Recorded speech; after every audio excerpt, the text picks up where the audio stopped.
Call this meeting of the City Council regular meeting Monday, April 6, 2026 at 6:30 PM to order. All rise for the Pledge of Allegiance. I pledge allegiance to the flag of the United States of America and to the republic for which it stands, one nation, under God, indivisible, with liberty and justice for all.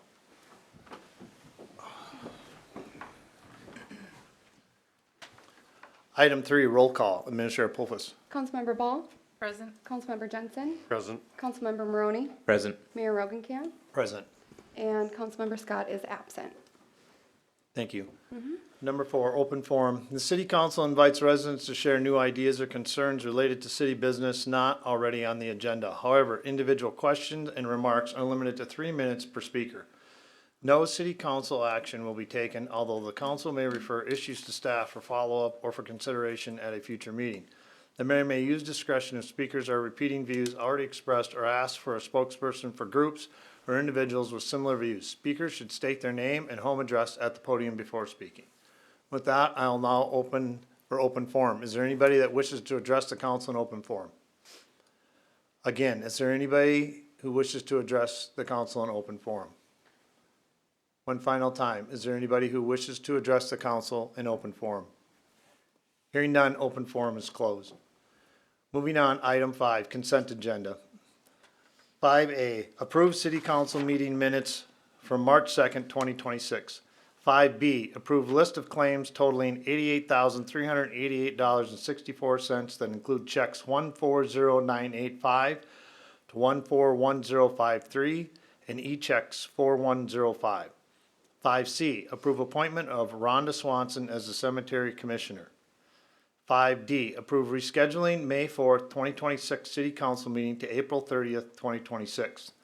5E, approve scheduling joint planning commission meeting for June 9th, 2026 at 5 PM. 5F, approve preliminary plat for Eagle View Storage. 5G, resolution number 13-2026, approve budget transfers for 2025. 5H, resolution number 14-2026, ratifying prior actions regarding bidding process for 2026 street improvement project. And 5I, resolution number 18-2026, accept donation for Pelican Woods Cemetery. Having read consent agenda, is there anything or comments from the council? Hearing none, do I have a motion to approve the consent agenda? So move. I have a motion from Councilmember Ball. Do I have a second? Second. A second from Councilmember Jensen. Any discussion? Hearing none, all those in favor signify by saying aye. Aye. Opposed? Abstention? Motion carries. Moving on to items 6 in the agenda, business item 6A. Consider personnel committee recommendations. Administrator Pulfus. Yes, thank you. In the fall of last year, the City Council approved a continuation of a temporary wage increase for the finance specialist and deputy city clerk through April 2026. Additionally, at the strategic planning session on February 3rd, staff and council identified organizational structure adjustments as a priority for the upcoming year. The Personnel Committee met on February 10th to discuss a more long-term, sustainable path to address the structural changes needed in the administration and Public Works Department. There are adjustments necessary to address evolving job duties, position titles, to reflect current operations, and compensation. As a part of this process, we thought it was important to get a third-party opinion, so I consulted with an advisor from David Drown and Associates to help gather data, evaluate the existing structure and pay, and propose alternative options to better improve the organization. The Personnel Committee met again on March 17th to review various alternatives and discuss the proposed changes in depth. To better reflect current operations and ensure long-term sustainability, the Personnel Committee recommends the following actions. Retitle the City Administrator Clerk Treasurer to City Administrator. Retitle Public Works Supervisor to Public Works Director. Reclassify Finance Specialist to Finance Director and approve placement into the pay structure. Reclassify Deputy City Clerk, Office Manager to City Clerk and approve placement into the pay structure. And reclassify Assistant Public Works Supervisor to Public Works Supervisor and approve placement into the pay structure. The above actions better reflect the current operations and will help the city grow into the future. It is proposed that the pay adjustments are implemented by the first pay period following approval. The total budget impact for 2026 is approximately $10,000. Michael, Rebecca, and myself are here to answer any additional questions. Thank you, Administrator Pofus. Any questions? Does the Personnel Committee have anything to add? No, I think it was laid out really well by Ally, so thank you. I think she did a good job of outlining kind of why and Perfect. what changes we agreed upon. Okay. Or Yep. recommend, I should say. All right, sounds good. Anything, Councilmember Jensen? I fully agree with the Personnel Committee's recommendation. I think the staff has been working above their current titles for quite some time and are deserving of this and fully support it. I agree 100%. So with that having been said, do I have a motion to approve these recommendations? Also move. I have a motion from Councilmember Maroney. Do I have a second? Second. Second from Councilmember Jensen. Any further discussion? Hearing none, all those in favor signify by saying aye. Aye. Opposed? Abstentions? The motion carries. And congrats to the staff and great job. They just continue to knock it out of the park. I'm so appreciative of the staff that we have here in Breezy Point, and thank you guys for all your hard work and efforts that you do all the time. So, thank you. All right, moving on. Item 6B, resolution number 15-2026, order reassessment and public hearing on proposed reassessment for 2025 Edgewater Circle project. Administrator Pofus. Yes, thank you. At the January 5th, 2026 council meeting, the council directed staff to proceed with a reassessment process on the 2025 Edgewater Circle project completed last summer. If you remember, it was determined that the city cannot assess the total $10,000 to the association itself as a single entity. Hence, the city will initiate a reassessment process to assess the 13 individual owners pursuant to state statute. The first step of that process is approving the resolution tonight to call for a hearing. It should be noted that this reassessment does not alter the overall approved assessment amount in total of the 10 grand and per property owner. The change is administrative in nature. So we propose the hearing is scheduled on April 30th. Okay, thank you, Administrator Pofus. Any comments or questions from the council? It's pretty straightforward. We know what we need to do here, and we gotta get it done, so. Do I have a motion to approve the resolution? So moved. I have a motion from Councilmember Jensen. Do I have a second? Second. I have a second from Councilmember Maroney. Any further discussion? Hearing none, all those in favor signify by saying aye. Opposed? Abstentions? Motion carries. Thank you. Item 6C, resolution number 16-2026, declaring cost to be assessed, ordering preparation of proposed assessment, and calling for the hearing on proposed assessments for the 2026 street improvement project. Nick, can you give us a report? Good evening, council. We held the bid opening for the 2026 street improvements project on April 2nd.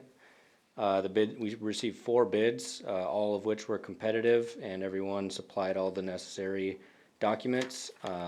The lowest bid was Ideal Construction out of Staples. Our engineer's estimate was about $433,000, and they came in at $354,000.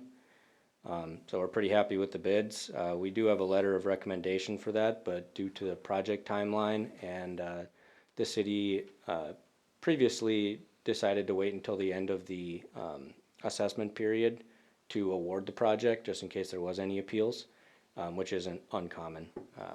We'll get you that letter. Well, the city actually has the letter right now, but we'll take action on that at the June council meeting. So looking forward, we'll get some notices in the paper or notices sent out to residents and publication in the paper, and then we'll be holding the assessment hearing with this resolution on April 30th. Excellent, thank you. Any questions to Nick from the council? Again, another pretty straightforward. Great to see those bids come in on what they did. Yeah. That gives me hope for another big project that we have on the horizon, so, we'll see how that turns out. But, all right, so with that, do I have a motion to approve resolution number 16-2026? So moved. I have a motion from Councilmember Ball. Do I have a second? Second. I have a second from Councilmember Jensen. Any further discussion? Hearing none, all those in favor signify by saying aye. Aye. Opposed? Abstentions? The motion carries. Moving on to 6D, Resolution 17-2026, accepting local road improvement program grant for the Bushman Road Reconstruction Project. Administrator Polfus. Yes, thank you. As the council was informed, the city of Breezy Point has received the LRIP grant through MinDOT for up to $1.5 million for the Bushman Road project. The resolution is to formally accept the grant and authorize necessary parties to act on behalf of the council to ensure the proper processes are followed. We are excited the city has received the grant and thank our representatives at the state and the county level for supporting the project, along with the 11 other letters of support received from our neighboring organizations, cities, and schools. And then staff will begin conversations with the finance committee on what that means as far as proceeding with bonding and funding. So we'll be having those conversations on the back end too. Excellent. Thank you, Administrator Polfus. Outstanding news. Was exciting to get that when the administrator called me and let me know. Was super excited, and I do want to publicly thank to all the people that support us, the representative, senator, both the Representative Hinsman and Senator Hinsman wrote letters of support. Commissioner Lubke, who also wrote a letter, as well as went down to the state capitol and talked on our behalf for that grant. All the work that Nick and all the other people that did, Administrator Polfus and everybody, I know Public Works was involved. There was a lot of people behind the scenes that put all this together to make it possible. So I want to thank everybody for this. This is a tremendous win for the city of Breezy Point to get this grant, and it makes a huge amount of difference of how we're gonna look at our bonding and our debt. It's amazing. So was super excited to hear about it and super pumped. I do believe, if I remember, there was some type of press release that went out as well, kind It of should be letting. going out this week. Perfect. Yep. So that the public know about it, which I'm super excited about as well. So, and we'll continue to do that as well so that people know and understand how this is gonna be positive for them and the taxpayers of the city. So I don't know if any of the council members have any other comments. Nothing further to add. It's great work by all, yeah. Yeah, outstanding. So, great. All right, do I have a motion to approve resolution 17-2026? So moved. I have a motion from Councilmember Ball. Do I have a second? Second. Second from Councilmember Jensen. Do I have any further discussion? Hearing none, all those in favor signify by saying aye. Aye. Opposed? Abstentions? The motion carries. 6E, Shoreview Lane Maintenance Recommendation. Nick, what you got for us? Good evening, council. Met with city staff out on Shoreview Lane. So this is the second year the riprap's been installed. The first year we saw, the riprap fared very well. There was no damage out there. Last winter before last fall, we had very low water levels. I think that kind of contributed to a little bit more of the movement we're seeing out there. Likely the movement's not done either. We still have some frost in the ground. The ice is still in the lake. So we're recommending waiting, 30 days from March 31st when this memo was written. We'll go back out there, look at it again when all the ice is gone and the frost is out, and get a better recommendation. For now, we're if nothing changes, we're just recommending regrading, pushing things back down. Everything in that area is pretty disturbed as well. All the private shorelines and everything took quite a beating this year. That didn't happen last year, so I think it's, it might just been a more active ice year. The utilities and the roadway are for the most part still protected, so I think the riprap for the most part did its job there, so. Great, thank you for the update. Any comments from the council? I have one, and that's this. I talked to the administrator about this a little bit, and that road has long been one that we've worked with a lot over the years, and I know that. And I don't know where it sits within our road improvement plan or anything like that, but I think it's something that, long-term, that's something we need to think about. And from that perspective, I know that we keep repairing it, it works, some years it works, some years it doesn't, and it's because of the lake, and the lake's never gonna change, we're always gonna have those challenges with it. So I would just encourage Public Works to just take a look at that along with the Roads Committee to kind of see where that is, and again, a long-term thought process behind what do we do with that road. Because it's not out of the realm to get a really, really bad year. And I've seen ice on Pelican push in certain years, having grown up on the lake, it can be very damaging and can really do some things. So anyway, I just wanted to point that out, and maybe something we could think about in the future, but I think for now, it's good that we're doing what we need to do and we're keeping the road, structurally sound and things are protected, but ultimately, I think somewhere down the line, that's probably one that's gonna have to be looked at, because I just think we're gonna keep dealing with it. The lake's never gonna change or go away, so we'll always have that with that road there, so. Well, and I think part of it, living on Shoreview Lane, I thought back there, a few years ago, there was a major drought year. Right. It wasn't that long ago. Right. Nothing happened. Right. And, this year it was just constant hydraulic pressure Right. on there, and, yeah, it's a struggle. Yeah, so I think ultimately maybe it's something where, a major project is undertaken somewhere down the road to change that road. So with that, I just wanted to point that out. I do have one thing to Yes. add about that too. We discussed internally about long-term, looking at that road. If that's something the city'd be interested in doing to kind of reduce some yearly maintenance, undertaking a larger project. The biggest thing, the biggest battle there is gonna be the DNR, obviously. Yeah. It was for what we even Yeah. did. We did I know. the extent of what we were allowed to do. Well, and that'll be a bridge that, no pun intended, we'll cross when we get there with them, and, maybe we'll have a discussion with them. But it's just something I think that, I look at it from the perspective that we're getting by okay, but one of these years we might not be getting by okay. And be looking at a major issue. So anyway, that just comes too from a long time of living here in the area and having seen that road for decades and known what it's gone through over time. And it's a heck of a lot better than what it used to be, but I can just see that we could continue to have some major problems there. So it's things to look at in the future. It's a futuristic thing. So thank you for the update, Nick, on that. 6F, tax increment. Is he in? Is he Yes, ready? if you mind just giving me and Deb like 2 minutes to get him in. Yeah, is it if he's and sitting there waiting? I believe he is, so yeah. Okay, Just so why don't recess you for, go like, ahead and do 2 that, minutes. and I'm gonna jump off to 7A, and I'll talk a little bit about my State of the City address here. So, we're getting Todd Ayers hooked up and in so that we can listen to the presentation on tax increment financing, but while the staff do that, I'll just jump to 7A.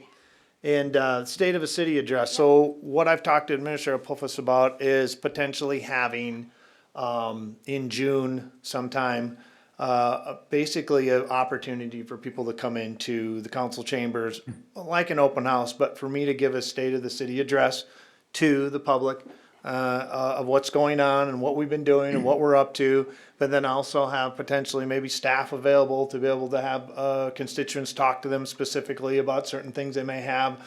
Could be with Public Works, it could be with, Parks and Rec, could be any number of things. So, I'm working with the administrator on it, but the idea is to have that set up so that people can come in and have an opportunity to interact with us, and for me to be able to give just the state of where we're at as a city and where as council we're at and what work we're working on and what are some of the challenges we see, but yet what are some of the successes we had and what we're working towards. So that's kind of, a little different than a town hall meeting, but along those same lines. But again, giving the constituents an opportunity to come and interact with us, interact with staff, and for me to be able to present to them an overall solidified statement of where we're at as a city and where we're going. So that's kind of where I'm looking at. And I think we were thinking sometime in June, if I remember, we were talking. So we'll have more information as that gets closer and keep the council informed and updated, but I just wanted to put it on your radar so that you guys are aware of it. And once we get a date set, of course, we encourage you guys to come and be a part of that as well. So, is he ready? I think so. Okay. Let's see if we can hear him. Can you hear us? Yep, sounds good. Can you hear me? Am I coming in? Yep. Yes, loud and clear, Todd. Great, great. I may pause a little bit as I go through it. Looks like sometimes it cuts in and out, so I don't want to talk too long and you not hearing me, so He's doing it. Oh, okay. see what happens. Okay, that sounds good, Todd. We just go to it, and if we have All right, any are we issues, ready to go with the show? yep, we're ready. Can you hear me okay? Yes. All right, great. I'll get started here. I just want to go through some of the basics and concepts of tax increment financing. And again, stop me if I'm cutting out, and then I can kind of wait a little bit till the internet catches up. So thanks for having me remotely. I appreciate it. Kind of double booked a little bit tonight, and we wanted to get this concept in front of the council before we get any applications for tax increment financing in the city. And so, you know, Ellers and Associates does put on a public finance seminar every February. And so this was like one of the sessions that we had offered. So you're getting the benefit of tax increment 101, you know, from creation, concept to creation. And it's really obviously an educational kind of presentation right now. And, you know, I'm not pushing either way. Really, I'm your public finance advisor, work for the city, right? So what we want to do is make sure that you understand just the basic concepts of tax increment financing. Again, in case there's a application that comes your way, and it's something for us all to look at. So again, Todd Hagan from Ellers and Associates, and so we'll get started here.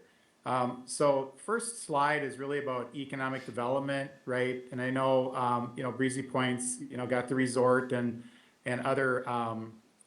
other businesses in the area, as well as housing and all that, whether it be for sale or multifamily rental or what have you. So economic development, obviously in general, what's good about that is, you know, there could be some job creation, right, that comes out of, you know, actually building a facility or what have you on a piece of property, right? So it could be manufacturing, warehousing, distribution, could create some jobs, right? More kids in the area, you know, more money into the economy. You know, the tax base, right, could grow, get some diversification, you know, kind of in the area as well.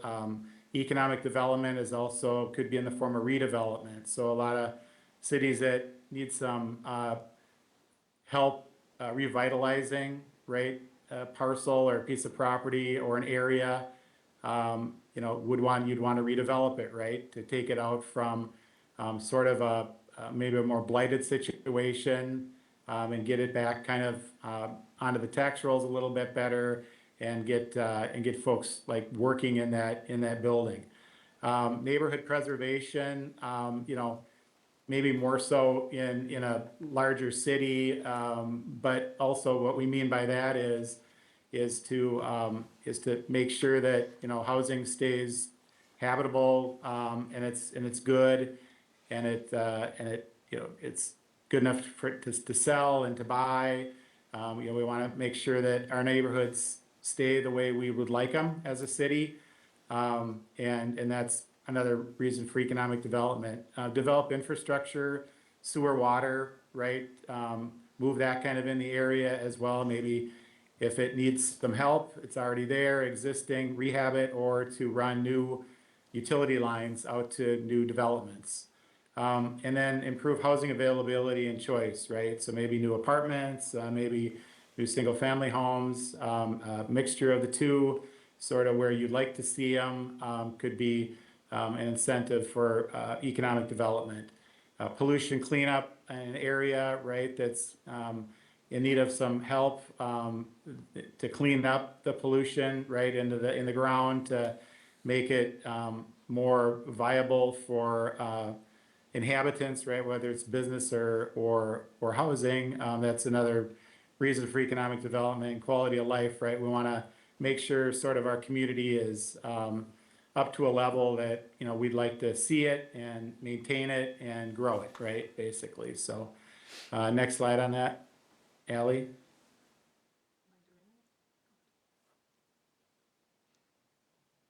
And tax increment, why might tax increment be necessary? And I just want to kind of talk about what that is quickly here. Basically, it's the difference between, and we're going to get to it, but I don't want you to be confused right now. It's the difference between the base value that's on the property right now and then the new developed value that's that will be there from construction. County assesses that, at, obviously, right, at the new market value.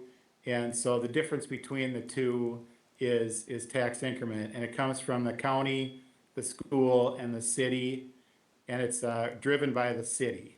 But we notify the other two taxing jurisdictions of what's going on and kind of the plan for using this tool. And basically, the use of tax increment financing is to help a developer or, you know, a new business owner or a development of housing or manufacturing to get a more market-based return on their investment, ROI, like return on investment, from their equity investors. And lenders, banks also provide, and those providers have limitations on those requirements, certain sort of thresholds that need to be hit in order to get a loan. And the city also may have goals, right, to that might inhibit the building of a structure, right, or like maybe redevelopment, right? So maybe there's an old building in the on that site that needs some help, and that tax increment could be used to kind of level the playing field, so to speak. So those are some reasons for site or market value condition limitations. Next slide.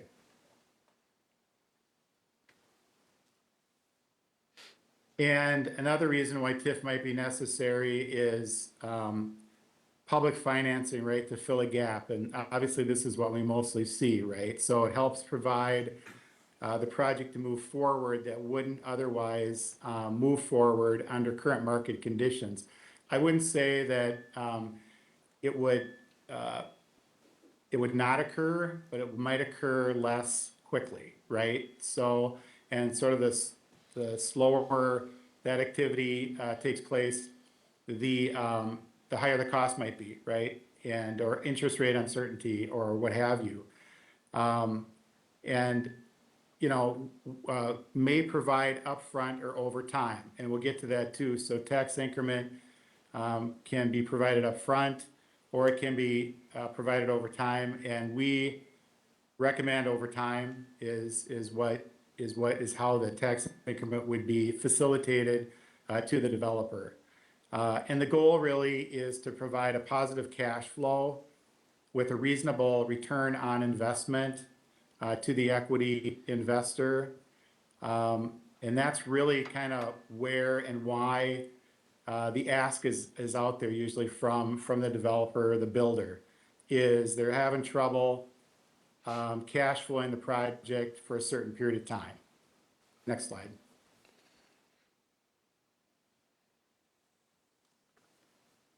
And we talked about what is tax increment financing. So we follow the statute, and I talked about this earlier, is it's the ability to capture or use most of the increased property tax revenues from a new development. And it's within a geographical area. So it's just on a site or a couple sites or parcels, depending where the activity is going to be, for a defined period of time that's measured by state law or limited by state law. And like mentioned earlier, for tax increment financing, we only need the city's approval. The other two taxing jurisdictions, the county and the school, automatically come along. They can comment on the use of it. They can come to the public hearing in writing, you know, like orally, what have you, and can comment, but it's really driven by the city council in this case. Next slide. So we talked about kind of, yeah, the development might come, but it might come slower. I know a lot of the test is that the development would not occur but for, and we'll get to the but for test, but for the use of tax increment financing.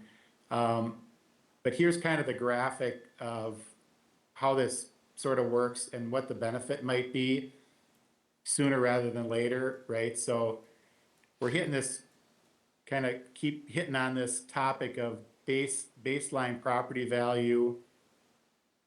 They build the project over time. We're able to capture that new value called tax increment from all three taxing jurisdictions for a period of time, not necessarily going the full statutory term, and we'll talk about how to shorten that up and how Ellers likes to do that in every case, just by looking at market conditions and what we see out there for building and pro forma analysis from the developer.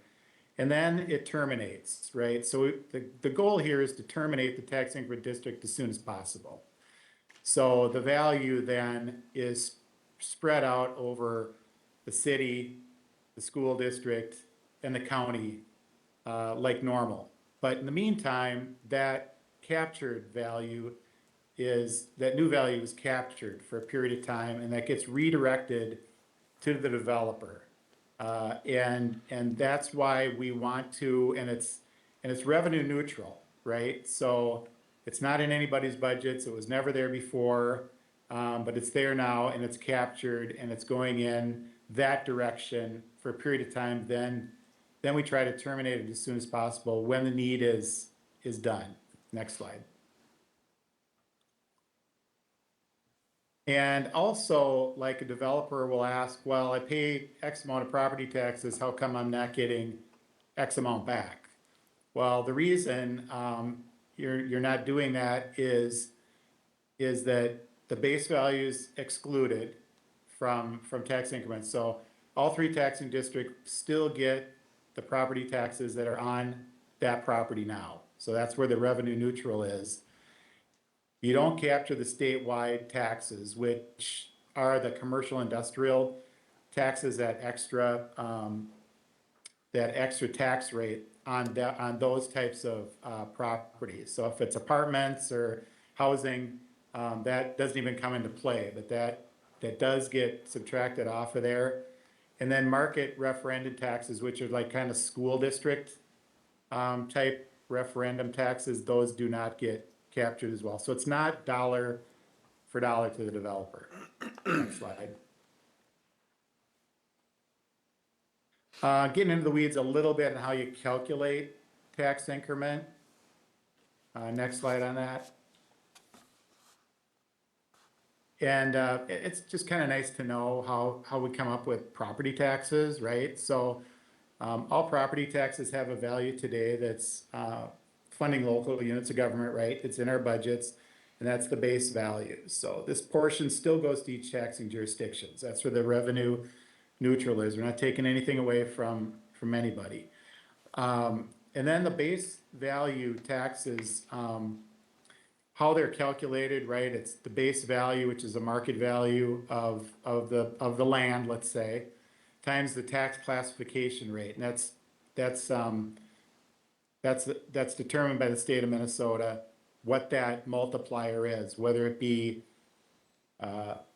commercial, industrial, residential, seasonal, recreational cabins, or apartments, right? So there's different classifications for different uses of property. And then what comes out of that is called tax capacity. So that's the original tax capacity rate on that. And that is a percentage of market value. So that's how we get to a tax capacity. And then next slide.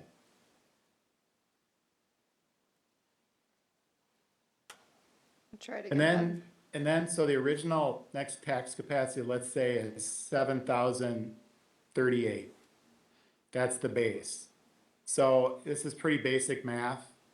So that's the base value. And then let's say we've got a total value with the new development on it of 90,338, which is the development value.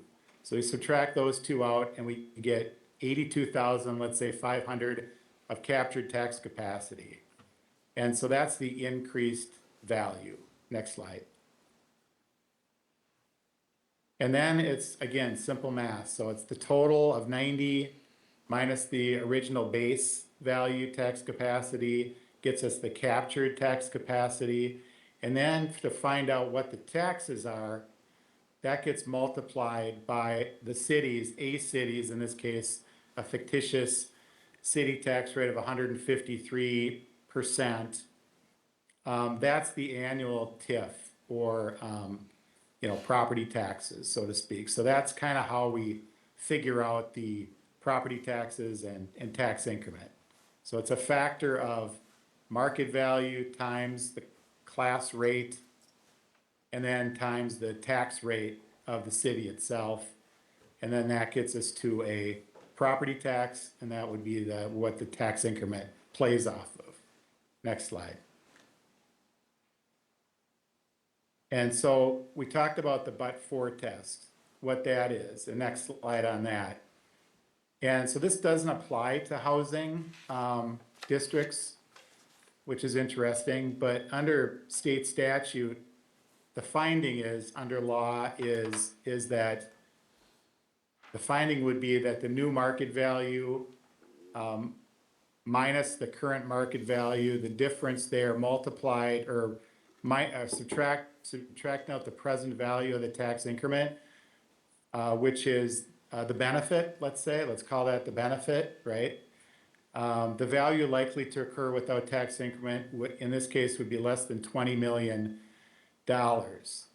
So that's all we could put on that site for value without the use of tax increment financing. And that's just a statutory test, but we take this farther in a pro forma analysis just to make sure that the developer only gets what they need to fill the gap.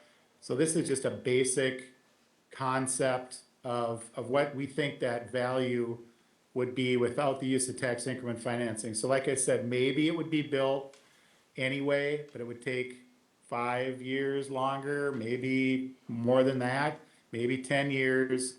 And then that, would just kind of deteriorate over time, right? This test would. So it gets a project online faster than waiting for it. Next slide.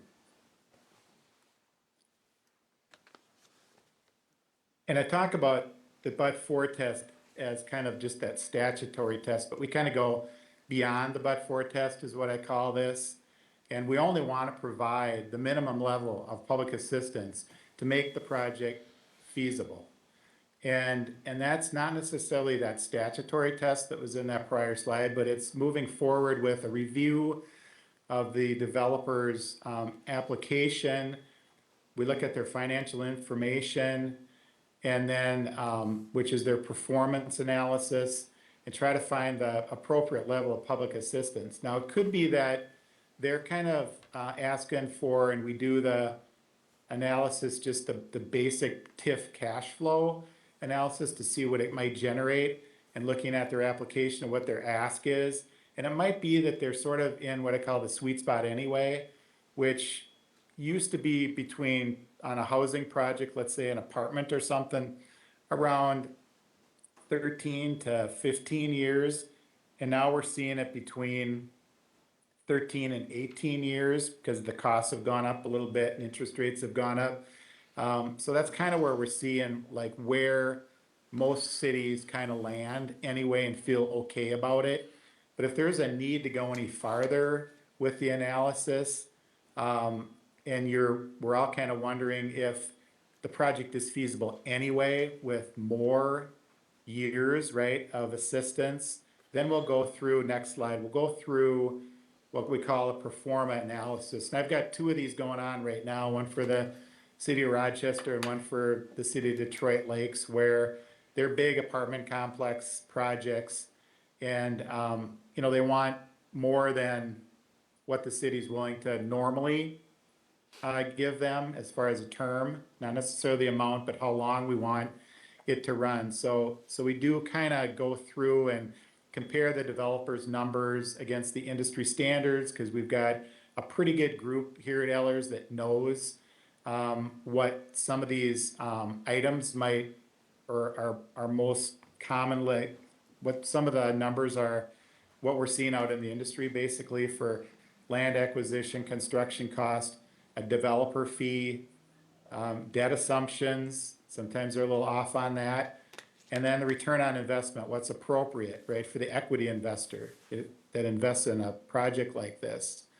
And just to ensure that development components are accounted for correctly. And we run into one of them that things are a little bit incorrect, or it's a developer that doesn't do this very often and gives us the right numbers in a spreadsheet, but they're off a little bit. And so we help each other to try to find, where those numbers, where they're coming from, where they're landing and what's appropriate as far as revenues, expenditures, and even debt service.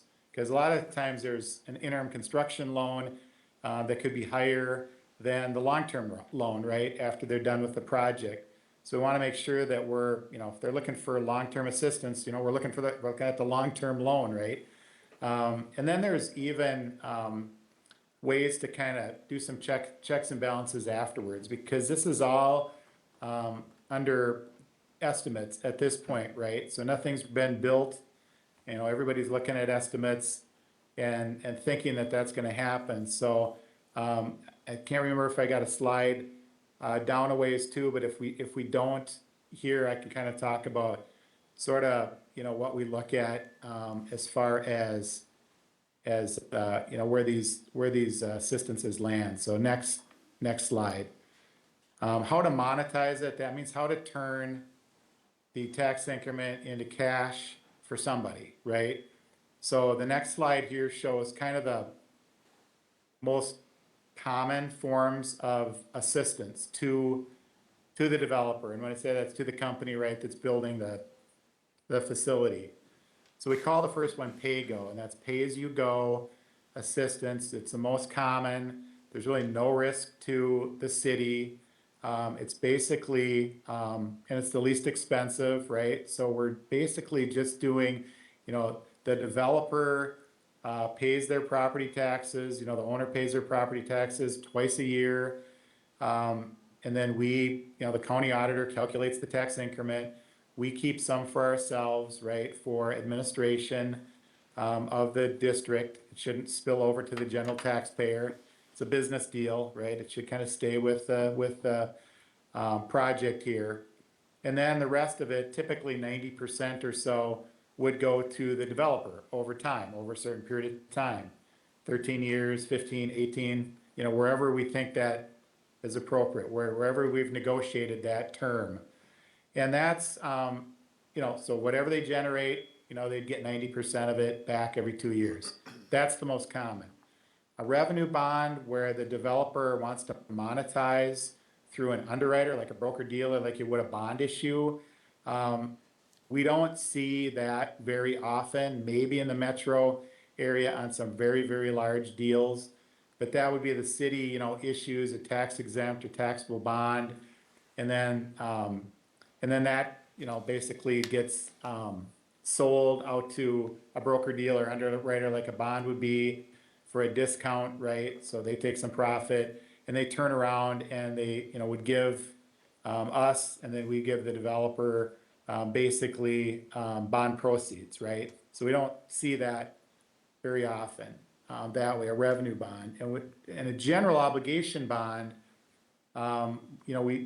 is the least common. We saw that a little bit more in popularity before the housing bubble burst, right, in 2008, 9, and 10, where things were just going up, and everybody was riding the wave. And so it seemed like tax increment would just kind of keep coming and businesses wouldn't close, right? Or the development would stop or only maybe be halfway done, like on a housing development, it wouldn't be completed. And so everybody's really backed off on issuing a general obligation bond to help out these projects. And number 2 and number 3 are the upfront financings. And I suppose a third could be like an interfund loan. So some cities, like a Monticello or whatever, that has a bucket of money from land sale, out in their industrial park over a number of years, probably since the 70s and 80s. They might have like a war chest somewhere, some money that they could upfront money to a developer, and then they could get paid back from tax increment financing. But that's, you know, for a city that's just kind of starting out and has less risk, as risk adverse, right? We would go with just number one, pay-as-you-go financing. I think that's what Breezy Point is most used to. When you had, we've got a tax increment district out there now, but every time you've had one is mostly pay-as-you-go, obviously, financing. So next slide. The types of districts there are, and I kind of buzzed through these. Next slide there, Ally. And so, you know, it's not one is right for everything, right? Types. So what we do here, you know, at Ellers with the attorney and the city is try to figure out what type of district we're looking at. And they have different term lengths, and these are the maximum statutory terms. So redevelopment, 26 years, renewal and renovation, which is like a redevelopment where knocking down or rehabbing a building, there's a substandard structure on there. A little less statutory term on the renewal and renovation, less buildings, you know, need to be on the property.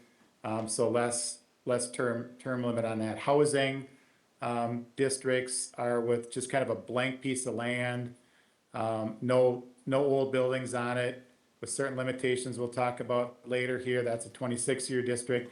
And economic development is basically manufacturing, warehousing, distribution type projects, and those are pretty short. And really, the economic development districts, because they're so short, don't really need that extra pro forma gap analysis that we talked about, the beyond, the but for. 9 years is pretty short, and so most cities just kind of go with that and move on. So next slide.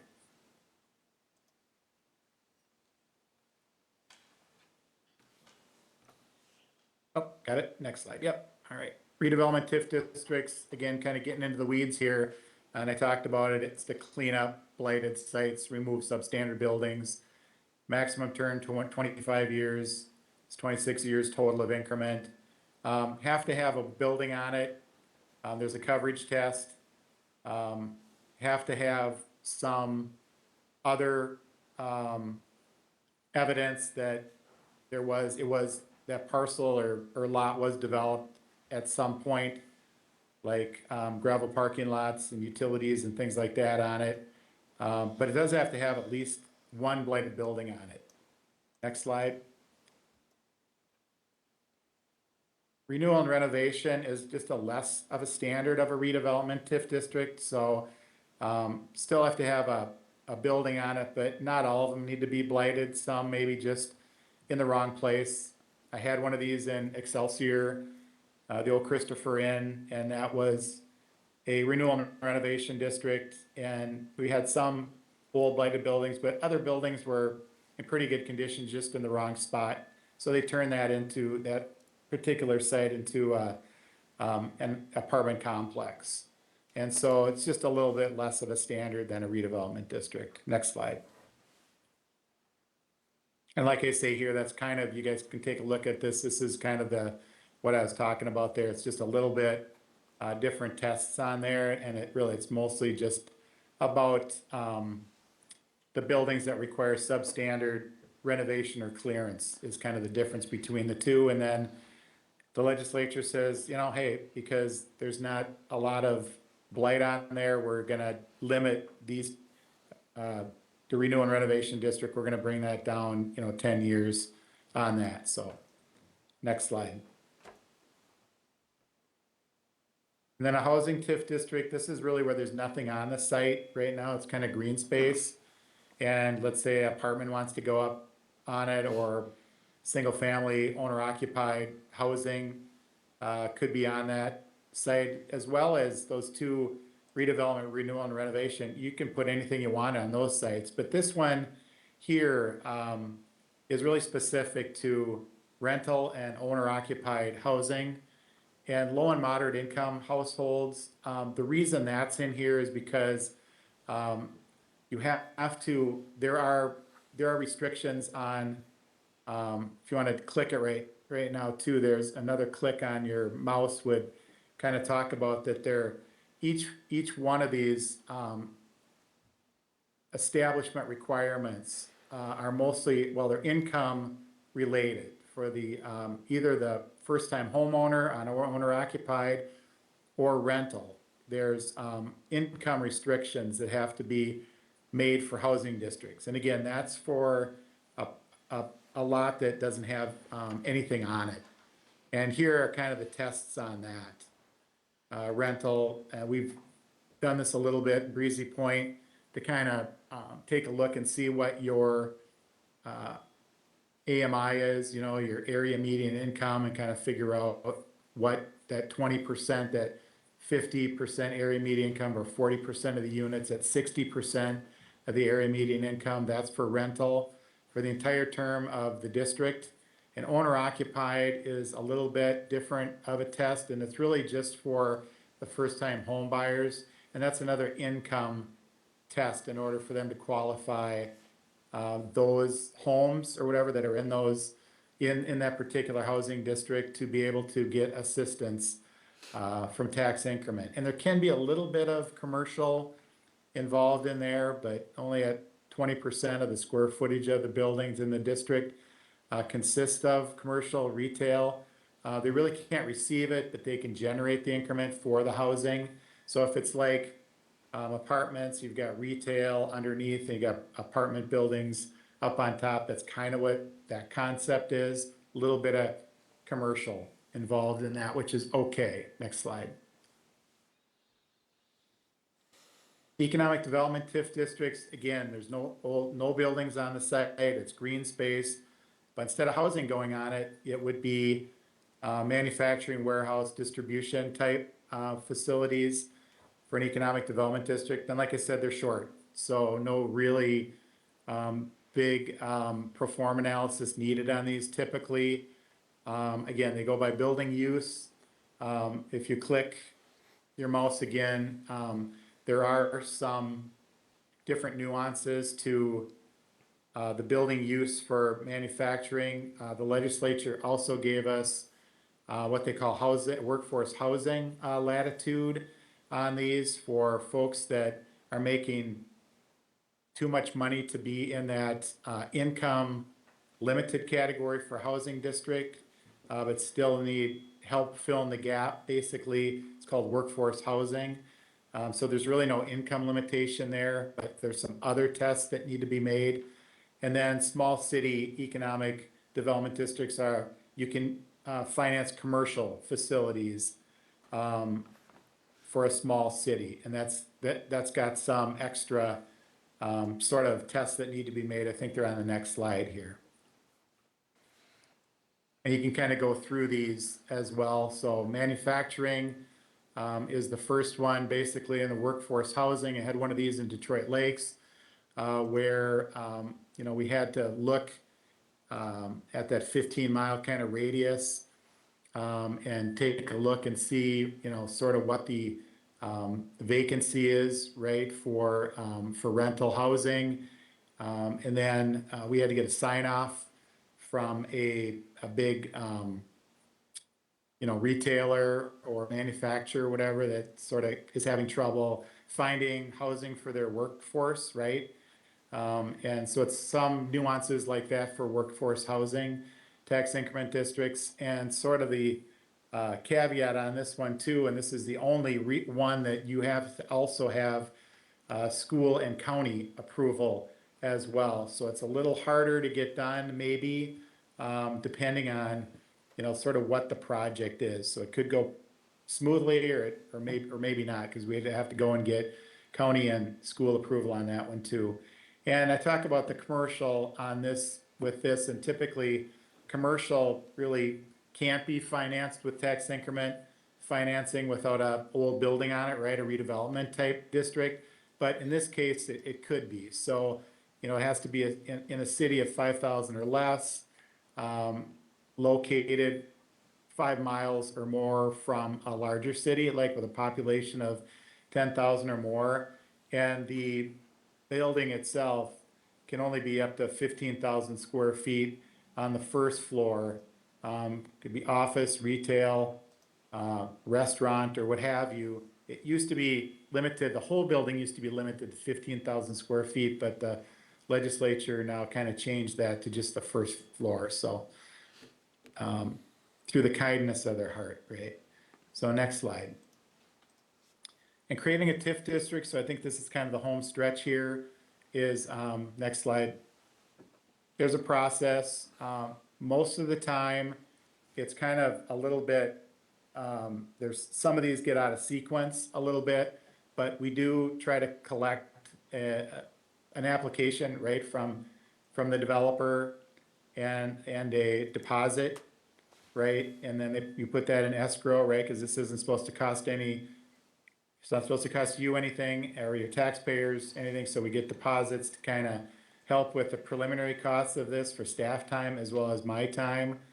We review the pro forma, check out where the gap is, draft a term sheet and the development agreement ahead of establishing the TIF district, but I'll say establishing the TIF district probably goes in between, let's see, probably the review, probably after the review of the pro forma and conduct the gap analysis. We would probably at the same time start drafting the terms of the term sheet and the development agreement. So when we establish the TIF district, maybe the deal kind of comes together as well as the statutory establishment of the district too. But the development agreement can also come after the establishment of the district. So there's no rush in trying to get to that public hearing for the TIF district if the deal's not set yet. If we're close, we can talk about it through a summary sheet at that hearing. But if it takes a little bit longer to actually do the deal part, which is the development financing agreement, that's fine. It can come a little bit after the establishment of the district itself. Next slide. And just kind of buzz through this, the plan just kind of shows all just the basic kind of 6 things that just need to be in the plan. It's really a statutory plan. Like I said, it's not the deal. It's everything that, you know, we need to put in it to get to a public hearing. And a lot of the times the budget is set pretty high because we don't want to go back and do this again.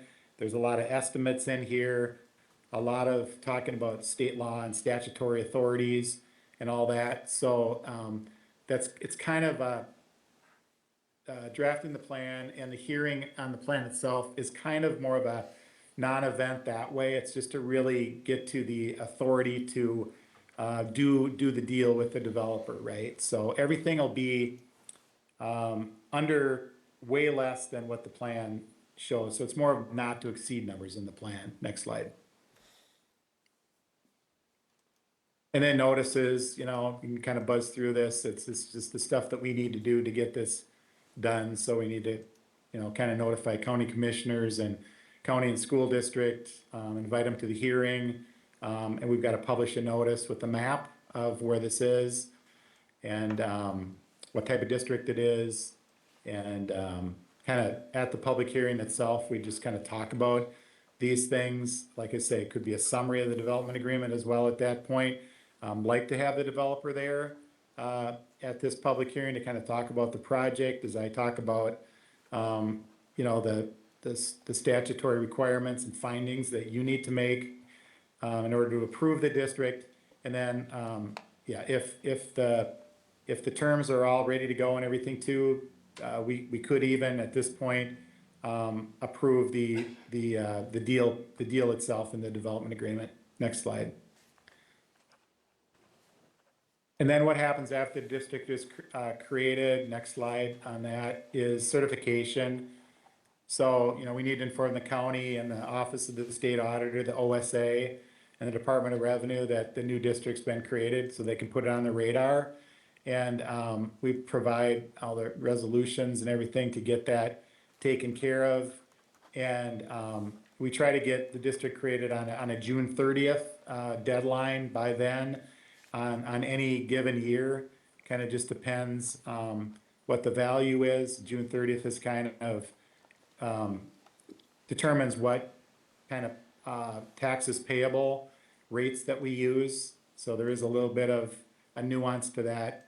as well. And qualified cost for the TIF district, you know, TIF can only be spent on qualified costs, so it's usually at or below the footings and foundations of a building.